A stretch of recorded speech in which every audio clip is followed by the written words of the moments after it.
sa Diyos dahil nandito tayo muli magkakasama at muling pinagtagpo upang magsama-samang magpuri sa ating Panginoon. Mga kapatid, tayo po muna lahat ay tumayo at sisimulan po natin ang ating gawain sa ating paunang panalangin.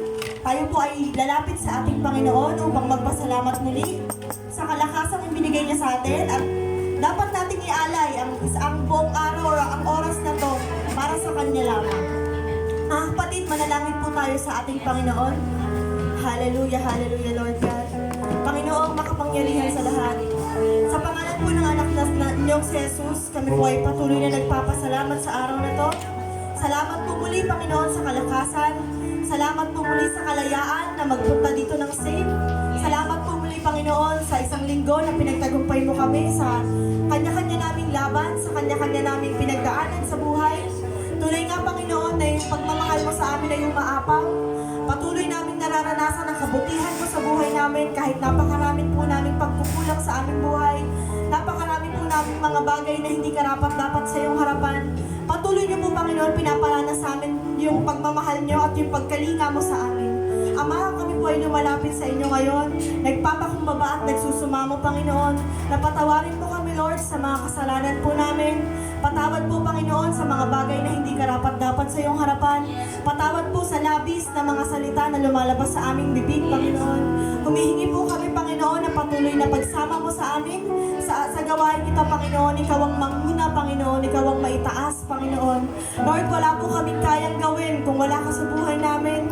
Wala po kaming ibang kayang, hindi kami kayang umusad, Panginoon, kung wala yung pagmamahal at pagsama mo sa amin. Kaya patuloy kaming dadalangin, Panginoon, na ikaw ang patuloy na manguna sa aming buhay, sa aming panambahang ito, Panginoon. Lord, ikaw ang maitaas, ikaw ang madakila, Panginoon, sa gawain ito.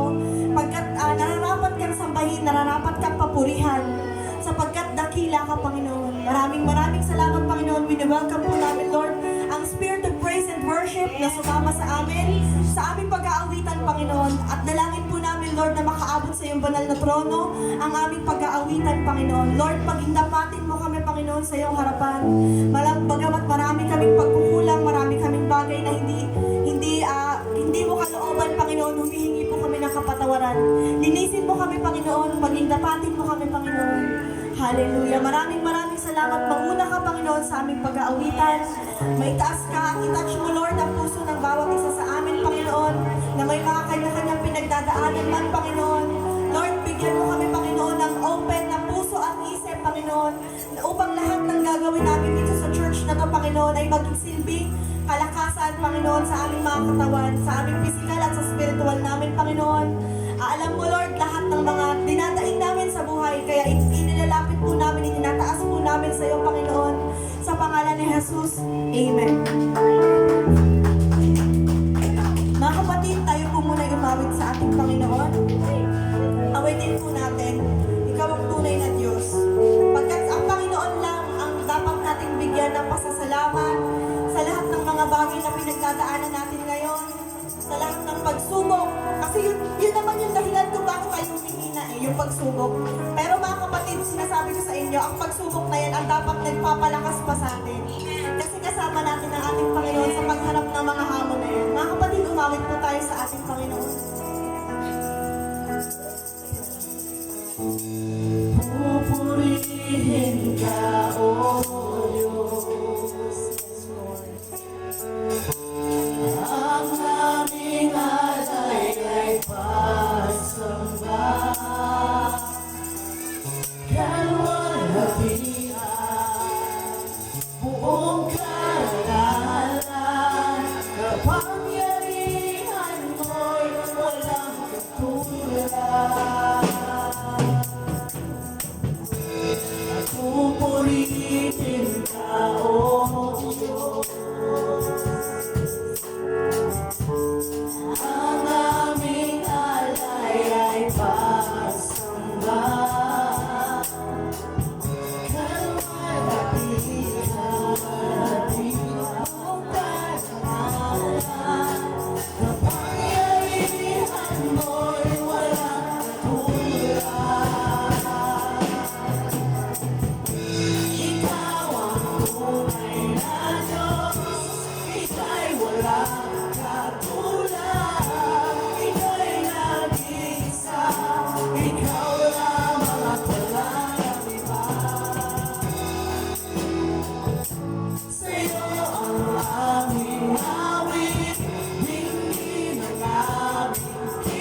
47, verse 1 to 5. Magdiwang ang lahat ng mga nilikha. Pumalakpak kayon may awit at tuwa.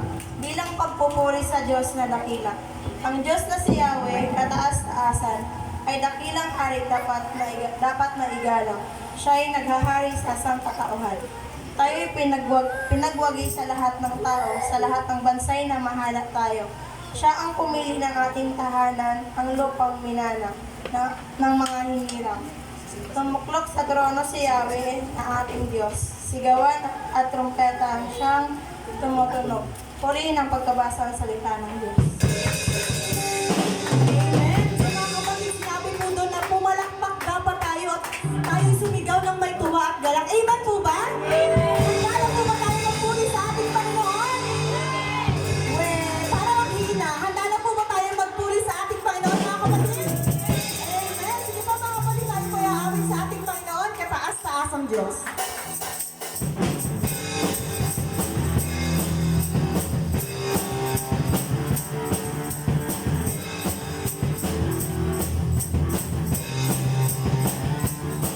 Tataas-taas ang Diyos, kami nagpupuri sa'yo.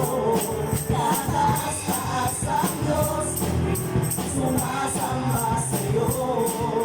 Karapat-dapat kang tumanggap sa pagpuri at pasasalamat na bilaga. Tataas-taas ang Diyos. Tataas-taas ang Diyos, nagpupuri sa'yo. Tataas-taas ang Diyos, sumasamba sa'yo. Karapat-dapat kang tumanggap na pagpuri at pasasalamat na bilaga. Tataas-taas ang Diyos. Tataas-taas ang Diyos.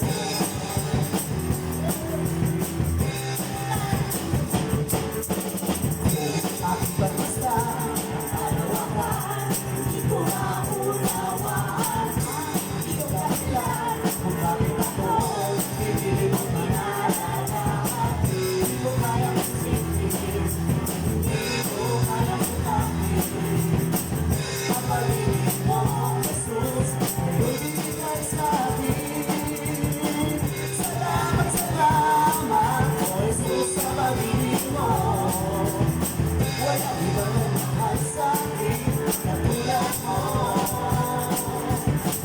Salamat, salamat, O Jesus, sa pag-ibig mo. Ako'y magsasaya sa piling mo. Aking mamasdan ang kalawakan, hindi ko maunawaan. Hindi ko dahilan kung bakit ako'y hindi mo tinatandaan. Hindi ko kayang isipin, hindi ko kayang sukatin.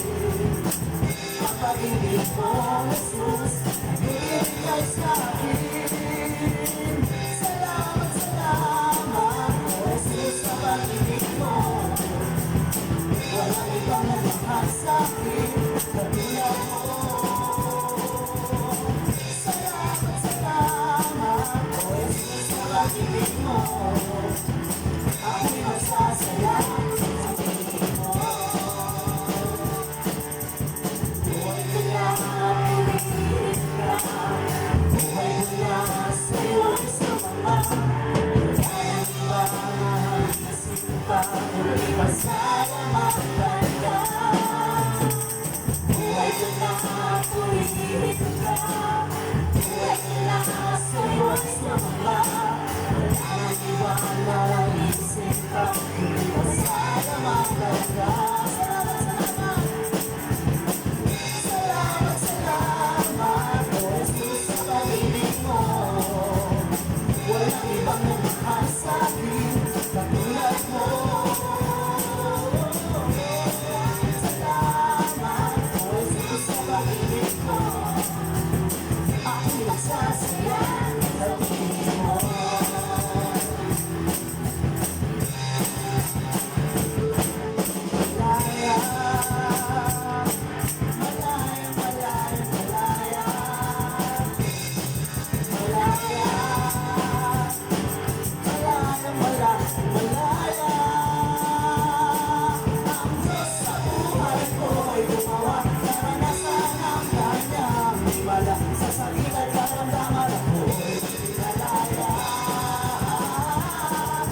Hallelujah,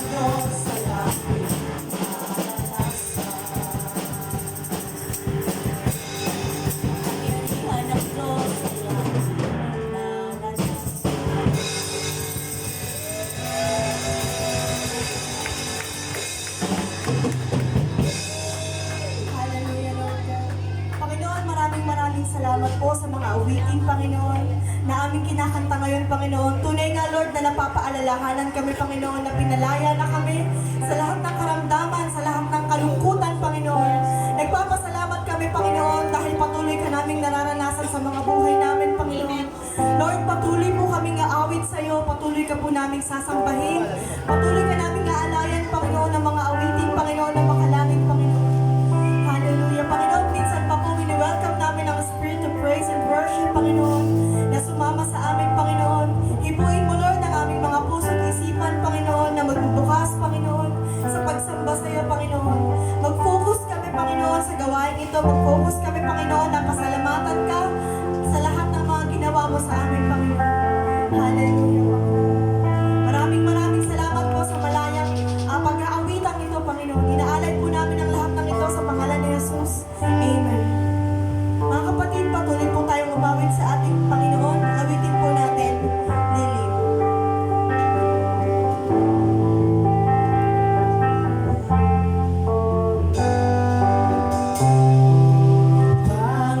Panginoon, ang nais ko, kagandahan mo ay pagmasdan, ang pag-ibig mo sa aking loob. Kailan ay di pababayaan sa iyo lamang. Matatagpuan sa iyo lamang.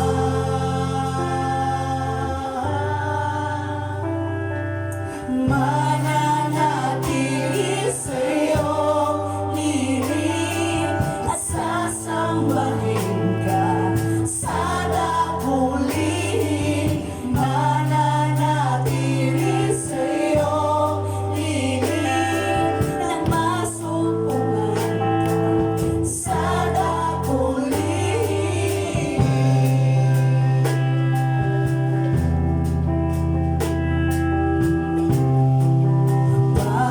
Panginoon, ang ngalan mo ay kalinasan, di ganto, di nagbabago.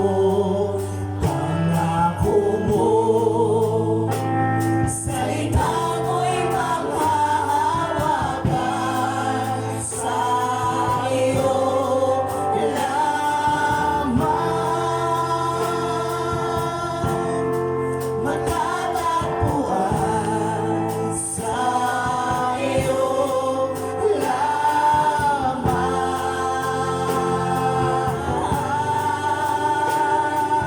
Mananatili sa iyong lilim at sasambahin ka sa dapulihin.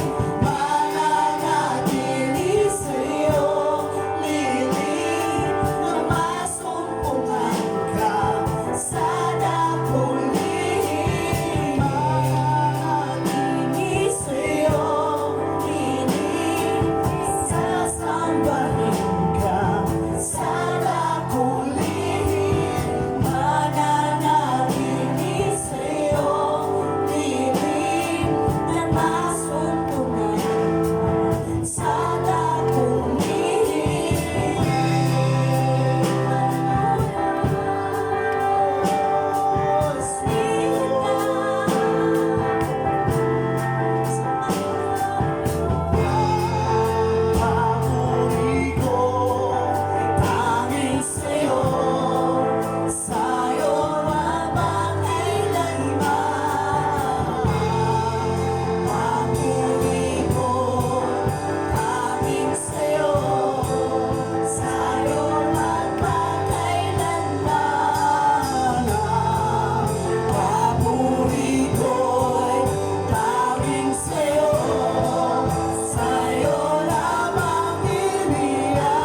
pinupuri kita. Ako'y narito upang sambahin ka magpakailanman. Itataas kita sa aking buhay, ikaw ang Diyos.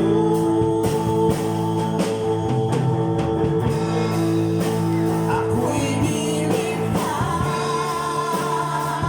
sa iyang para sa'yo, ang lahat sa akin iaalay sa'yo, ang iyong kaluluran ang siyang nais ko, maging kagalakan sa puso mo.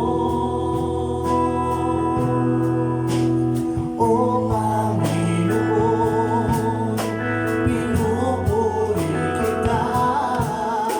Ako'y naririto upang sambahin ka. Magpakailanman itataas kita sa aking buhay, ikaw ang Diyos. Ako'y nilikha sa iyang para sa'yo, ang lahat sa akin iaalay sa'yo, ang iyong kaluluran ang siyang nais ko, maging kagalakan sa puso. Ako'y nilikha sa iyang para sa'yo, ang lahat sa akin iaalay sa'yo, ang iyong kaluluran ang siyang nais ko, maging kagalakan sa puso mo.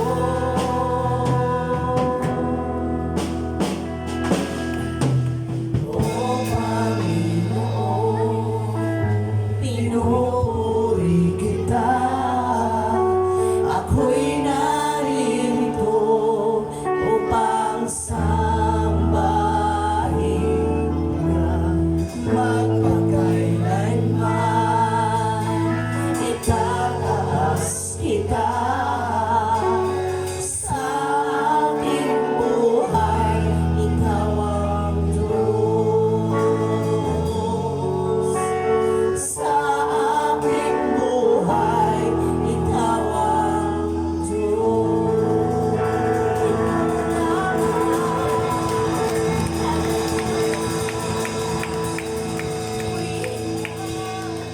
Walang hanggan katapatan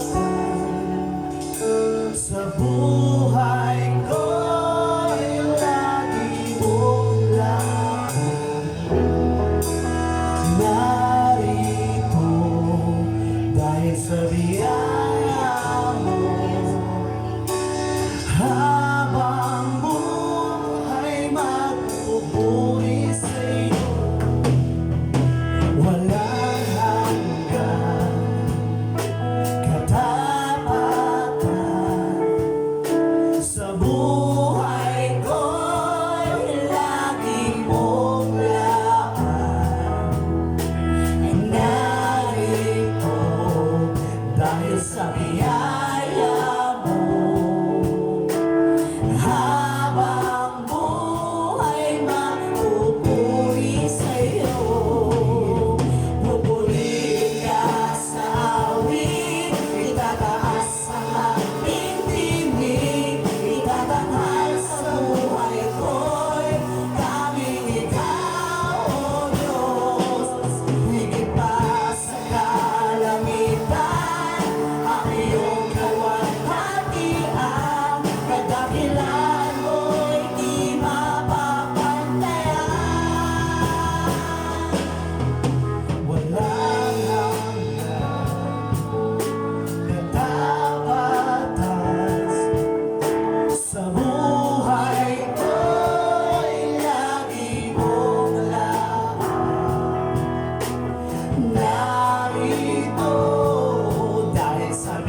Tatangan sa buhay ko'y tanging ikaw, O Diyos. Higit pa sa kalangitan, ang iyong kalwalhatian. Nagdakila mo'y di mapapantayan.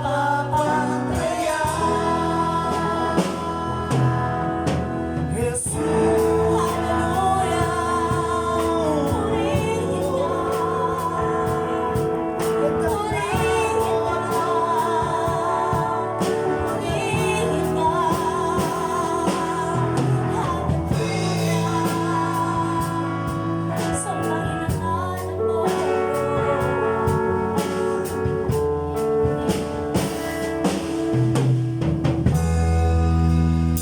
Panginoon, maraming salamat po sa walang hanggang katapatan mo sa amin, Panginoon. Tunay nga, Lord, na hindi mapapantayan ang kadakilaan mo, Panginoon. Hindi mapapantayan ang anumang bagay na ginawa mo sa amin, Panginoon. Hindi mapapantayan yung pag-alay mo sa buhay ni Jesus para sa amin, Panginoon. Lord, maraming salamat po dahil angkin po namin lahat ng katagumpayan, Panginoon. Dahil binigyan mo na kami, Panginoon, ng Panginoong Jesus upang lahat ng mga bagay na madadaanan namin at mararanasan namin ay mararamdaman namin may kasama kami at hindi mo kami kahit kailan pababayaan. Panginoon, patuloy mo kaming samahan, Panginoon, patuloy mo kaming i-focus or mag-focus sa iyo, Panginoon. Mag-focus kami, Panginoon, sa kapangyarihan na magagawa mo sa buhay namin. Huwag sa aming mga sariling kakayanan lamang, Panginoon. Lord, maraming salamat, maraming salamat po sa kalayaang umawit sa iyo at maitaas ang aming mga kamay bilang papurit pa sa salamat, Panginoon.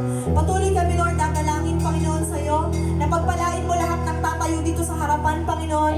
Ikaw ang patuloy na manguna, Panginoon. Langisan mo ang bawat bibig na mga tatayo at magsasalita dito sa harapan, Panginoon, upang maging kalakasan ng aming mga spiritual, Panginoon. Inilalapit po namin, Panginoon, ang iyong lingkod, Panginoon, na magbabahagi ng mga salita mo, Panginoon, mula kay Pastor Randy, Pastor Ravi, Pastor Telly, kay Brother Johnson, kay Brother Hill, Panginoon. Maraming salamat sa buhay ng mga tao ito na ibinigay mo sa amin, Panginoon, upang patuloy na mahayag ang kabutihan mo, ang mga pangako mo sa amin, Panginoon. Lord, alam mo po yung kanilang mga pinagdadaanan, alam mo, Panginoon, yung kanilang mga dasal, yung kanilang mga daing sa kanilang mga buhay, Panginoon. Kaya inilalapit po namin sila sa inyo, Panginoon, na patuloy mo silang palakasin, Panginoon, patuloy mo silang bigyan ng tapang upang patuloy na ibahagi ang mga salita mo at ihayag ang kabutihan mo dito sa mundo, Panginoon. Dalangin din po namin na ang bawat isa sa amin, Panginoon, ay maging asin sa sanlibutan ito, maging ilaw sa madilim na mundong ito, Panginoon. Maraming salamat po, Panginoon. Itinataas ka namin, Panginoon, at inaangkin namin ang katagumpayan ng gawain ito sapagkat dumadalangin kami sa pangalan ni Jesus. Amen.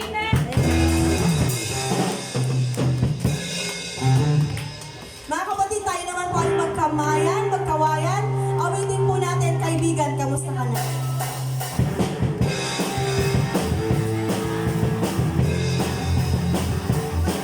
Kaibigan, kamusta ka na? Kapatid sa mananampalataya, ako ngayon nagdadala at muli kang makasama. Nais ko ipagpapalagay ang iyong mga suliranin upang sa kanyang pagbabalik matatag niya tayong isip. Kaibigan, kamusta ka na? Kapatid sa mananampalataya, ako ngayon nagdadala at muli kang makasama.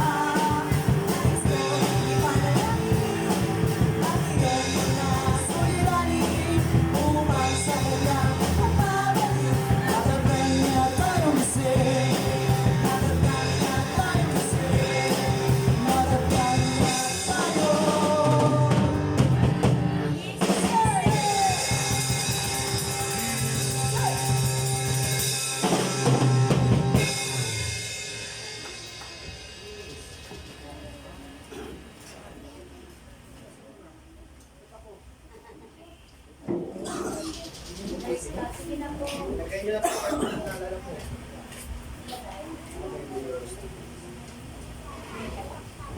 Praise God. I am sending you out. Okay, may verbers ha? Introduce mo Introduce ko muna yung gagawin ha. Babasahin niyo po, tapos explain niyo po kung ano po yung pagkakaintindi niyo sa tulong ng Banal na Espiritu. Sa akin po, sa Matthew 10:16, sinabi po dito, I am sending you out like sheep among wolves. Therefore, be as shrewd as snake and as innocent as dove. Salita pong shrewd is isa pang pinakamababang explanation dyan is maging matalino ka. Smart ka. Alam nyo ba na may may kaya nga pala tinawag yung kasi yung snake po is mabagal po siya. Tuso. Napapansin nyo po ba yung pag ikaw salita ka na salita, minsan nagiging makilala ka kagad yung salita mo makilala ko kung ano ka. Kasi minsan takles tayo, tapos makikita natin na, ay, dito na lang. Pero kung tahimik ka lang, slow ka lang, bawat salita mo bago lalabas, pag-iisipan mo, talagang masasabi sa tao na yan, talino yan, tahimik yan, okay yung tao na yan. So hindi yan mabiro, hindi basta-basta. Ang ibig sabihin po nito is, tayo ay bilang Kristiyano ay papadala tayo sa Panginoon sa lugar na hindi po masaya o komportable. Ipapadala po tayo doon sa lugar kung saan tayo galing. Example po sa akin, galing po ako sa lugar na paglabas mo po lang ng bahay, may magyayaya na sa'yo. Maglabas mo lang ng bahay, wala ka na ibang marinig, kundi away ng mga mag-asawa. Paglabas ko ng bahay dun sa amin sa Cebu, wala ka ibang marinig. Nanay pinapagalitan ng 5 years old na anak. Hindi ko alam kung naiintindihan mo ng 5 years old na yun. Tapos akala mo, may pag-away sa asawa yung namumula sa galing yung nanay. So, nandun ka sa lugar, nandun dahil pinapadala sa Panginoon, dahil ang Panginoon concerned sa mga kaluluwa nila. Same din sa panahon na tayo wala sa Panginoon, nasa kadiliman tayo, nagpadala din ng Panginoon ng tao. Sa akin, ang pinadala sa akin ng Panginoon na tao ay si Kuya Dexter, pangalan. Hindi ko makalimutan ang pangalan niya dahil siya po yung unang nag-share sa akin ng Word of God. Dexter Beltran ang pangalan niya. Siya rin nagdi-disciple sa akin. So hindi ko siya makalimutan. Tapos doon, na-introduce niya ako sa Panginoon. Nakilala ko yung grupo ko na 99 Boys. Nag-serve ako sa Panginoon. Yun. Kung hindi ko nakilala ang Panginoon, siguro wala na ako ngayon sa harapan niyo. Kaya nga, sabi dito, maging matalino kayo at maging maamo. Pero salitang maamo naman is, pag sinabi naman ngayon nga, nakwentuhan nga kami ni Ate V, nakakwento niya na kung ikaw, mag-atlik siya normal na sa atin maging maawain. Pero sometimes yung pagiging maawain natin is naabusahan na rin. So dapat may limit ka. Pero as long as possible, kung kaya bibigyan mo lahat, as long ang tao na yun, ma-reach natin yung soul niya, yung kaluluwa niya. Alam nyo ba, narinig nyo na ba yung Iba Sambales Camp? Narinig nyo yun? Kung anong church yun? Yung Iba Sambales Camp, ang 3 days yun, ang budget yun, every 3 days kasama limbas, pagkain. Umaabot po yun ng 1.3 to 1.5 ang budget, milyon. Yung donation na yun, galing po sa ibang bansa. Pero alam nyo ba, sinabi nyo nag-donate doon, wala kaming pakialam sa pera. May isang bata o isang tao tumanggap sa Panginoon, hindi na mababayaran ng pera yun. Nagbagong buhay. So, ibig sabihin po nun, maging matalino kayo at maging matalino at saka maging maamo. Pagiging Kristiyano po ay hindi po madali. Hindi po madali ang pagiging Kristiyano. Pag Kristiyano ako, okay na, ligtas ako. Hindi po, nandun po yung testing para mamulot po tayo pagiging Kristiyano. Nandyan na po yung iti-testing yung patient nyo, iti-testing yung maawain mo. Kaya sinabi ng Panginoon, kasi alam ng Panginoon, yun, sinusubok nga, ito na nga lang, si Jesus nga, sinusubok nga tayo pa na tagasunod niya. Pero matututo tayo kay Jesus sa kanyang apak.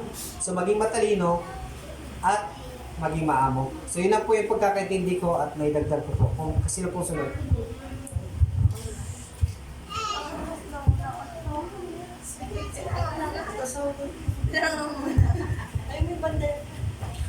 Ayun, ako naman po, Tagalog na lang kasi Pinoy man na kayo.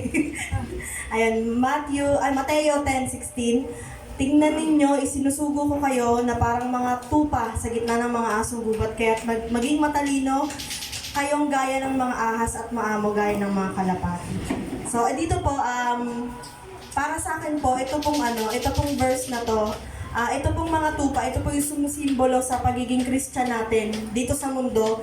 Yung mga asong gubat naman po, yun yung mga pwedeng mga karamdaman, pwedeng mga unbelievers na pwedeng humusga sa atin or pwedeng manakmal sa atin or mag-antay sa atin ng pagkakamali natin bilang Kristiyano para makita nila or para i-test nila kung ano ba tayo, kung pagdating ba ng time na tinutuligsa nila tayo, ano bang igaganti natin sa kanila. Parang ganun po yung dating sa akin ng verse nito. Tapos kaya sinabihan po tayo dito na maging matalino tayo.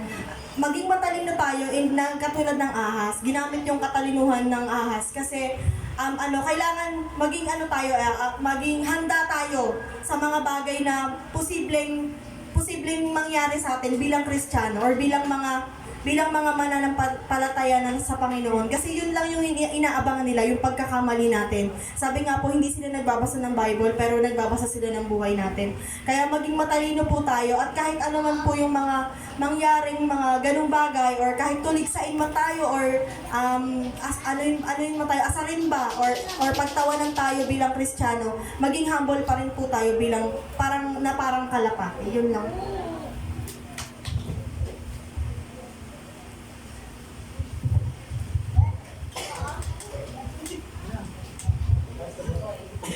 Boy, banata mga boy. That's the boy. That's the Mateo 10:16. Tingnan ninyo isinusubo ko kayo parang tupa sa gitna ng asong gubat. Sa gitna ng mga asong gubat, kaya't maging matalino kayong gaya ng ahas at maamo ng gaya ng mga kalapati.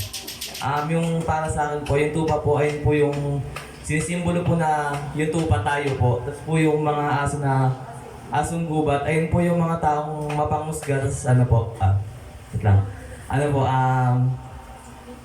Yung sabi nga po natin yung mga taong nagbabantay lang na magkamali tayo, tsaka po nila ipagsasabi, gano'n po, parang gano'n. Next po, si Yanga. Ay, si MJ daw po. paliwanag ko na yun din.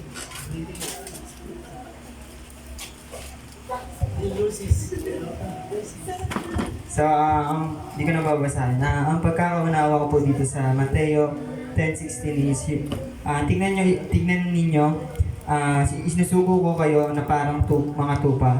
Yung mga tupa tayo, yung mga Kristiyano, sinusugo ko kayo na parang mga tupa sa gitna ng mga asong gubat. Para sa akin, yung mga asong gubat is yung mga challenges, mga temptation, mga problema na pwede natin harapin bilang Kristiyano dito sa mundo, yung mga makabundong bagay. Kaya't maging matalino kayo gaya ng ahas. Para sa akin, ang message nito sa akin is maging wise tayo na wag tayong basta-basta magpapadeceive sa kung anumang makamundong bagay na pwedeng mag-tempt sa atin na makagawa ng hindi maka-Diyos na gawain. Kaya at maamo na gaya ng kalapati. Kahit na anong temptations or challenges, mga pangusgang maranasan mo dito sa lupa, kailangan mas piliin mo pa rin maging humble sa lahat ng bagay, sa lahat ng oras. Yun lamang.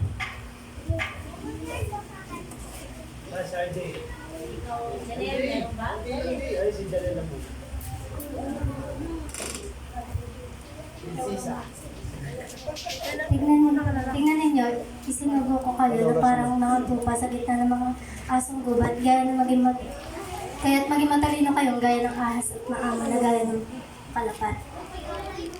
Ang pagkakaintindi ko lang po dito, yung tupa is tayo po, yung tagasunod ni Christ. Tsaka yung asong gubat po, yung mga challenges, yung mga pagsubok. Kailangan maging matalino tayo sa lahat ng... Tsaka hindi tayo basta-basta magtitiwala, tsaka huwag tayo magpadala sa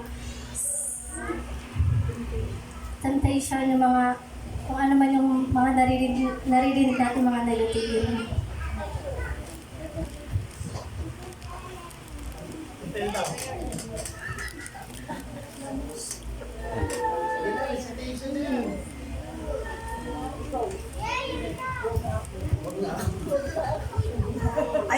kapatid, kung wala na po mag-share ng kanilang explanation, dadako na po tayo sa pangkalahatang panalangin. Sa pangkalahatang panalangin po, inaalala po natin yung ating bansa, yung mga namumuno po sa bansa natin, at saka yung mga member po natin na may karamdaman or may mga pinagdadaanan po, at saka syempre yung ating bahay panambahan po. Tatawagin ko po si Brother Johnson bilang para po ilid tayo ng pangkalahatang panalangin.